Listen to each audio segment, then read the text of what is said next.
Evening comes, the locks all chime.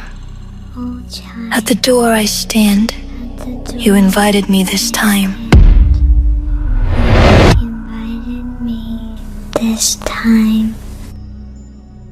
I need you to hear this. I don't care if you believe me or not. 3 summers ago, my family rented a house in a town that should not exist on any map.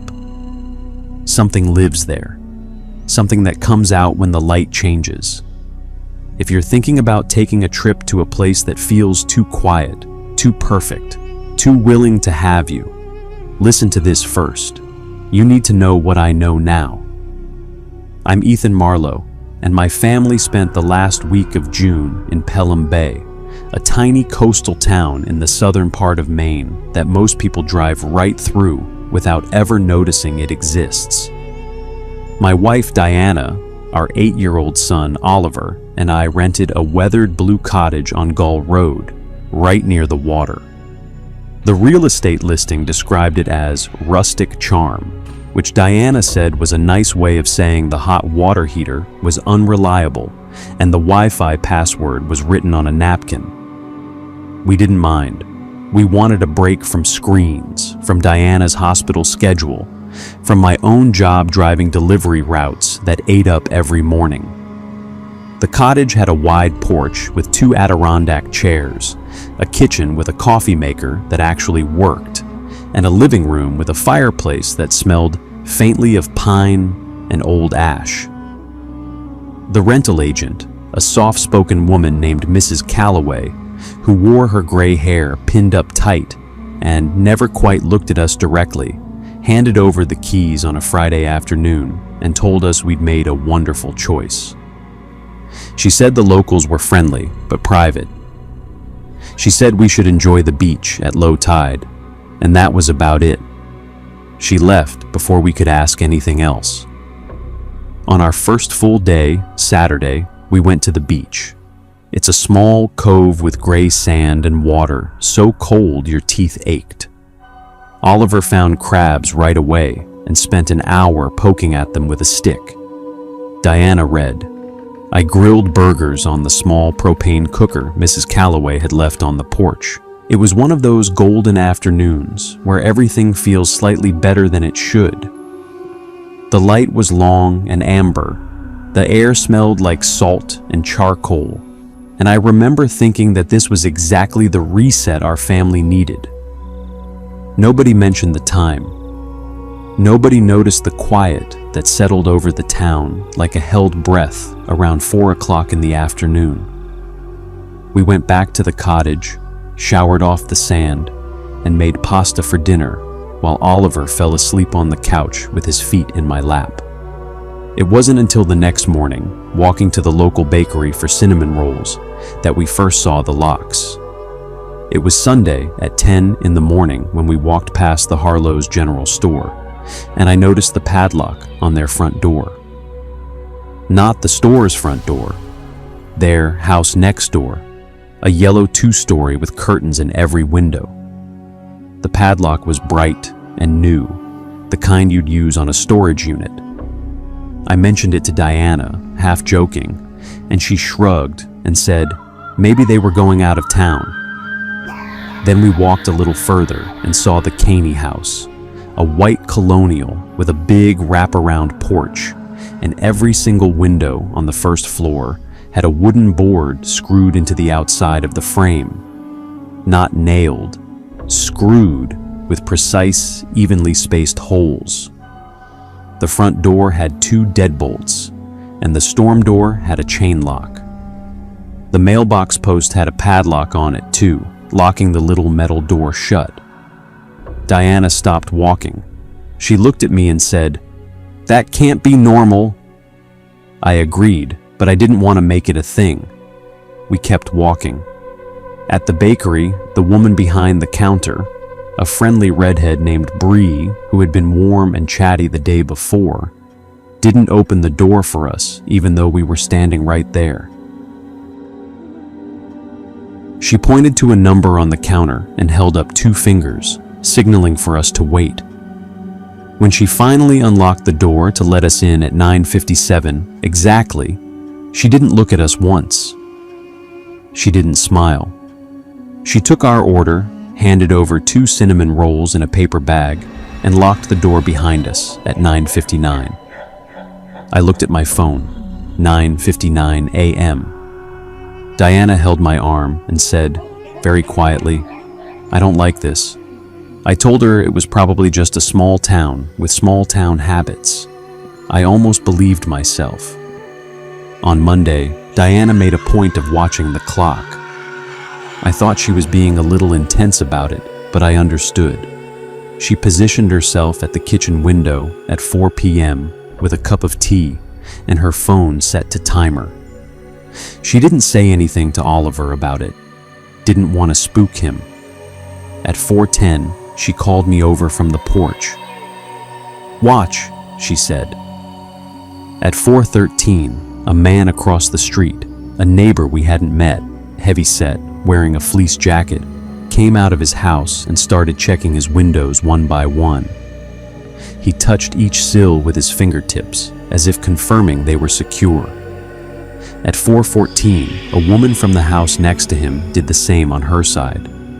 Then another neighbor, and another. Within 60 seconds, it was a chain reaction rippling down the entire street like a wave. Every door closed, every window locked, every curtain drawn. Mrs. Calloway's cottage across the cove, the one we were staying in, went dark too. Diana and I stood in our kitchen with our mouths open. The silence afterward was so complete it felt structural, like the sound had been removed from the air, the way you remove a brick from a wall. Not a car moved, not a dog barked. A gull screamed somewhere over the water, and it sounded obscenely loud in the silence that followed. Oliver came in from the porch and asked why the neighbors had all gone inside at the same time. I had no answer for him. Diana locked the windows that night without being asked. She locked the door twice and put the chain on. We didn't sleep well. On Tuesday, I went into Harlow's general store around 2 in the afternoon, thinking that a daytime visit would give me a chance to actually talk to the locals and get some answers. Bree was working, and she was friendlier in the afternoon than she'd been that morning, almost like a different person. She asked how we were settling in, and I jumped at the chance. I said, "Our neighbors seem really security conscious." I said it lightly, like a joke. Bree's hands stopped moving on the counter. She looked at me for the first time with an expression I couldn't read, and then she smiled, but it didn't reach her eyes. She said it was just a local habit, that Pelham Bay had always done things its own way. I pressed a little. I asked what they were locking out. Her smile went tighter. She said, "What time is it, Mr. Marlowe?" I looked at my phone. It was 2:47 p.m. She said, "You should get back to your cottage before 4:15. Her tone wasn't angry. It wasn't warning. It was the tone of someone reminding you of an appointment you'd forgotten. I left the store. I drove back to Gull Road, and on the way, I passed 3 other people walking quickly toward their houses, and one elderly man in a fishing vest who was screwing a board over his kitchen window with a power drill, and he didn't look up when I drove past. That night, Diana made dinner and said we should go home a day early. I told her we couldn't because we'd paid for the full week, and Oliver was finally relaxing. We argued about it in the kitchen, quietly, while Oliver watched a nature DVD Mrs. Calloway had left in the cabinet. Diana said she'd never seen anything like it in her life. I told her it was folklore, that small coastal towns had weird customs, that it was probably tied to fishing schedules or weather patterns. She said the custom started at 4:15 every single day, regardless of weather or season, and asked me what kind of fishing schedule does that. I didn't have an answer. We went to bed at 11, We forgot to lock the door. I woke up at 3:47 in the morning to use the bathroom and noticed the front door was open. Not wide, maybe 6 inches, but enough that the porch light cut a pale line across the living room floor. I assumed I'd forgotten to latch it properly when Diana and I came in from the porch after our argument. I closed it and checked the lock and went back to bed. I didn't mention it to Diana in the morning. Tuesday had been unsettling enough. Tuesday had been a lot. We spent the day at the beach and tried to pretend everything was normal. Oliver built a sandcastle and Diana read, and I sat in one of the Adirondack chairs and watched the cove and the street and the dark windows of the neighbors' houses. Nobody came outside before 4:15. Nobody came outside after 4:15 either. At 4:16, I looked at the houses across the water and saw that Mrs. Calloway's cottage, the one we'd rented from, was lit from inside, except there was no furniture in it that I could see. No furniture at all, just bare walls and a single chair in the center of the living room, facing the window, facing our cottage. I stared at it for a long time. Then I went inside and started packing. Diana asked what I was doing, and I said we were leaving. She didn't argue. She didn't even ask why. She started filling Oliver's backpack, and I went to the kitchen to grab the last of our things, and I opened the cabinet under the sink to put away the sponge, and I found the notebook. It was a small spiral notebook, the kind you'd buy for $1 at an office supply store, and it was tucked behind the pipes where no one would find it unless they were looking. I opened it. Evening comes. The locks all chime. At the door I stand. You invited me this time.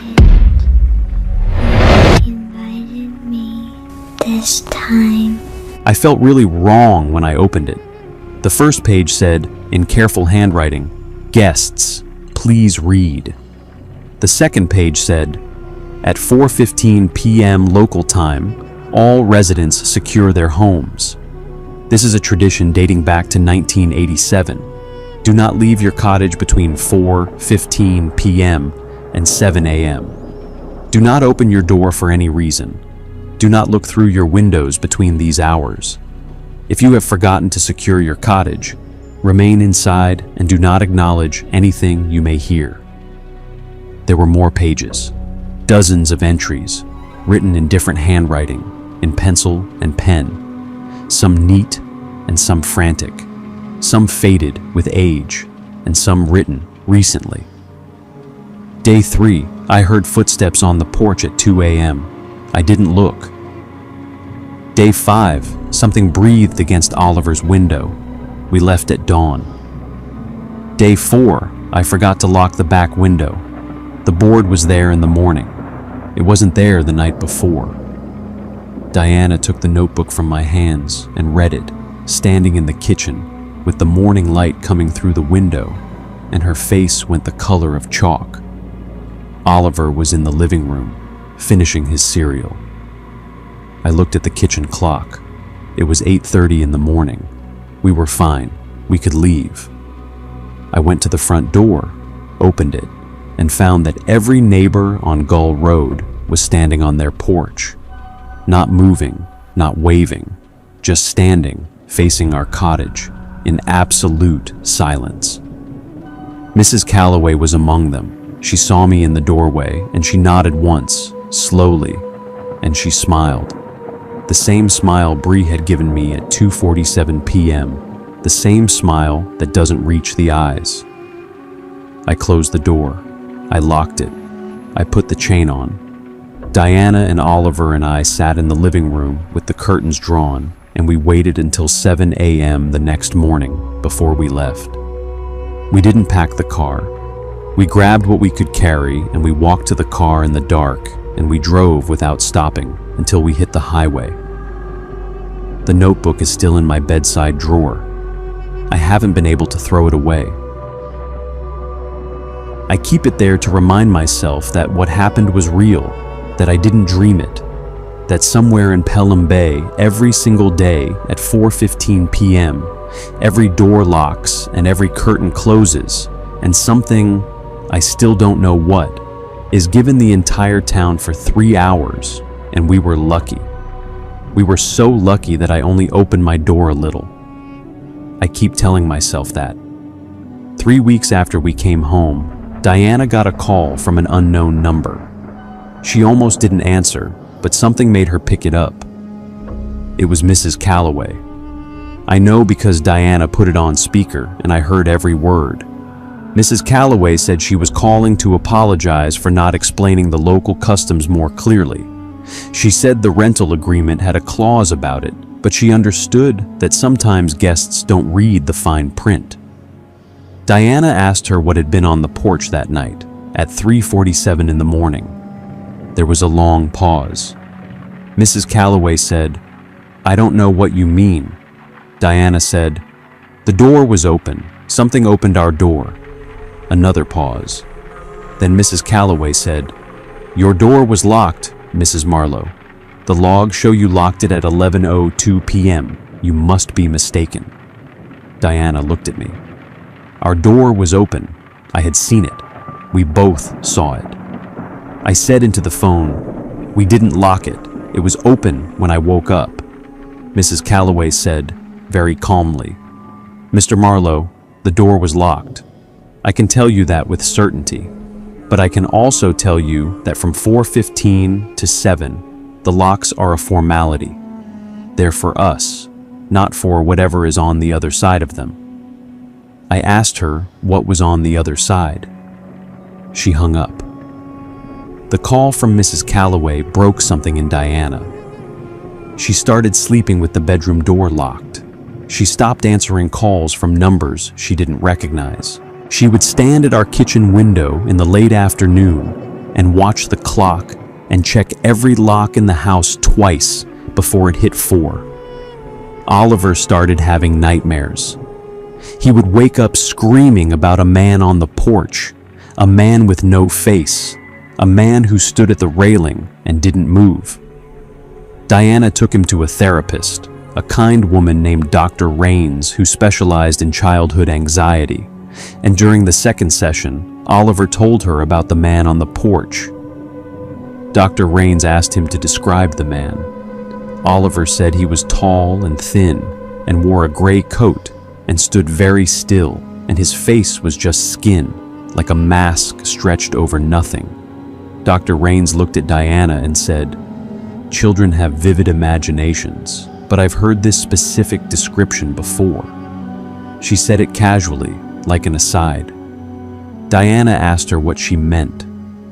Dr. Rains said she'd had another patient, a man in his 40s from Pelham Bay, who had described the same figure to her years ago during treatment for PTSD. Diana went cold. She asked Dr. Rains if she still saw that patient. Dr. Rains said no, that he had stopped coming to sessions after he went back to Pelham Bay and refused to leave again. She said he told her he had to stay, because if he left, it would follow him. Diana didn't tell me any of this until we were driving home. She told me in the car, in the parking lot of Dr. Rains's office, and she was shaking. I started looking for answers online because that's what I do when I'm scared and I can't fix something. I search until I find something that makes sense, even if it's the wrong kind of sense. I searched Pelham Bay, Maine 415 custom and got nothing. I searched Pelham Bay local tradition locks 4 p.m. and got nothing. I searched Pelham Bay, Maine strange customs and got one result from a forum called New England Unexplained. The thread was from 2009 and it was posted by a user named Pelham Resident 09, and the title was, "Does anyone else remember the locks?" The post said, "My family has lived in Pelham Bay for 5 generations. When I was a kid in the 1970s, my grandfather told me that in 1987, something came out of the water. He said it didn't come all the way out. It only came part way. He said it learned our faces and our names, and it started walking up from the cove at night. He said that's why we lock everything at 4:15, because the light changes then, and it can come closer without burning. He said it doesn't come every day. He said it only comes when someone leaves a door open. The post had 12 replies. Most of them said the user was making it up. One reply said, "My family is from Harlow. My grandfather said the same thing." That was it. That was the only thread. I searched for Pelham Resident 09 and found a deleted account.